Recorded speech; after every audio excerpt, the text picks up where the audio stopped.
ప్రశ్నించటం తప్పులేదు. ఆధారాలుంటే ఎవ్వరినైనా ప్రశ్నించొచ్చు. ఆరోపణల్లా కాకుండా ఆధారాలు చూపించవచ్చు.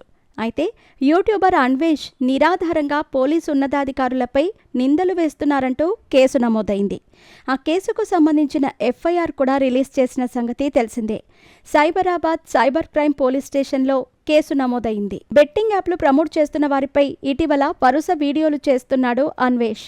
ఈ నేపథ్యంలో పోలీసు అధికారులను, మరికొందరు అధికారులను టార్గెట్ చేస్తూ ఇటీవల ఓ వీడియో తీయటం హాట్ టాపిక్ అయ్యింది.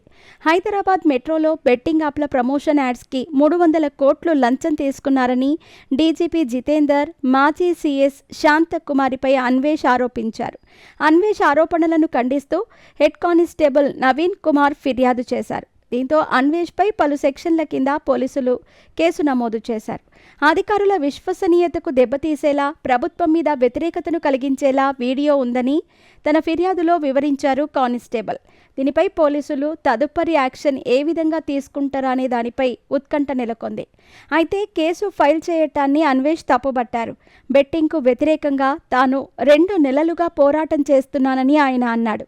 సామాజిక బాధ్యతలతో ప్రజలకు అవగాహన కల్పిస్తున్నానని చెప్పాడు. బెట్టింగ్ యాప్స్ ద్వారా బలైన కుటుంబాలను తాను ఆర్థిక సాయం కూడా చేస్తున్నానని అన్నాడు అన్వేష్. 2 లక్షల రూపాయల చొప్పున 5 కుటుంబాలకు సాయం చేశానని అన్నాడు. అలాంటి తనపై కేసు నమోదు చేయటం ఏంటని అన్వేష్ ప్రశ్న. ఎన్నో ఏళ్లుగా మెట్రో రైల్లో బెట్టింగ్ యాప్ యాడ్స్ వేస్తున్న వారిపై చర్యలు తీసుకోవాలని డిమాండ్ చేశాడు.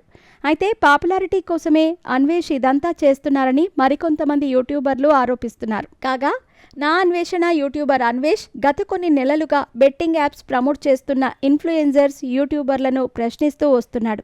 ఈ క్రమంలోనే తోటి యూట్యూబర్స్తో మాటల యుద్ధం కూడా పర్సనల్ స్థాయికి వెళ్లాయి.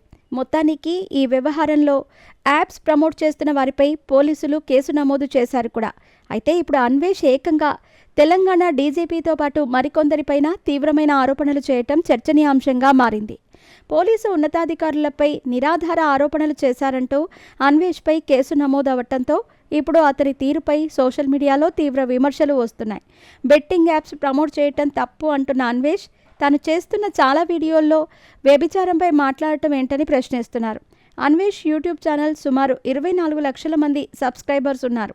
అలాంటి ఇన్ఫ్లుయెన్సర్ బాధ్యతాయుతంగా ఉండాల్సింది పోయి బూతు కంటెంట్ను తరచూ ప్రమోట్ చేయటం ఏంటనే విమర్శలు కూడా వస్తున్నాయి.